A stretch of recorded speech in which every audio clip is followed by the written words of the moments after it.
Some time ago, about 2 years ago, going to Kumasi, and the same old thing. You had a passenger who was supposed to put her bag in the overhead bin above her, and she said no. Whatever she has in the bag is so precious, and so the flight attendant was trying to help her, take it on aboard the aircraft and everything. She did something, I think, one of her fingernails, actually the extraordinary fingernails that she had, scratched. The flight attendant's face, something in the trying to. So the flight attendant called me and said, okay, you should just go and tell her that I said for this flight to comply and let us be safe, let her just put her thing up there. She told the flight attendant to come and tell me the word I don't want to use, unprintable, me, a word I don't want to use. I said, okay, no problem. Where is the bag? Is it in the hat rack? Because if she had put it over there and she told these things to come and say to me, I would have ignored her. So I told the flight attendant, is the bag where it's supposed to be? He said, no. So I said, okay, no problem. We are coming back to the ramp. And so everybody was surprised. So I just made an announcement. They said, look, we have one passenger on board who I have to get rid of. Otherwise, all of us, we are not safe. And that brought a little bit of some agitation. Everybody now wanted to be like attacking the woman herself. So I'm turning to the ramp, getting her off, but I have to take more fuel and things like that. And as soon as we got there, the security people came. They pointed to the gun. All I heard in the door, because our cockpit door, the flight deck door is closed. But I heard, Pacho, I beg, please. So they were asking me. I said, I have called security. We've wasted time. I'll just get her off and let me just continue my flight, stuff like that. And I was just now I had to do some paperwork concerning the extra fuel I had to take and everything. I lift my head and I look out.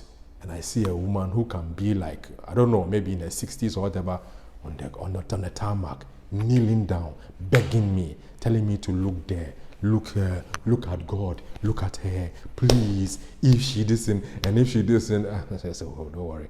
So the security people came to ask me that, look, if I want to use my discretion, they would allow, because they've seen the woman, she has now realized her mistake. I said, look, it's not a question of I realized my mistake. She has caused a lot of inconvenience, some of my flight attendant, number one, the bag is not up there. I have returned extra fuel. I have to explain the extra fuel that I'm taking because I've already started engines and started taxiing out. When I come back and I say I want more, I have to explain to somebody. So this is not something I can just say, okay, when I came back, she behaved herself well, so I put her back on board. I would have been fired by now. So I told the security man, just get her out of my way. And he said, you're going to take her to the police station, it's Friday afternoon. I said, that's not my business. Just take her there. She'll spend a weekend there. Let her be there. Let me do my flight. And it was so interesting, because at that point in time, nobody had seen, I'm sure some people had not seen things like this, offloading, and nobody had seen it, So I announced the passengers, my friend, this is what we do in our procedure. When you don't comply with the directives of my flight attendant, it's like not complying with my directives, because it's my directives through them.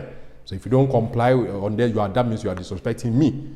The only thing is that you are now an unsafe product, and we have to get you out. So after I explained everything to the passengers, everybody was so calm, everybody was so sober and everything. But the way the woman was begging, I can just have that mental picture in my mind for the next 5 minutes. He just left her on the tarmac to kneel down and beg.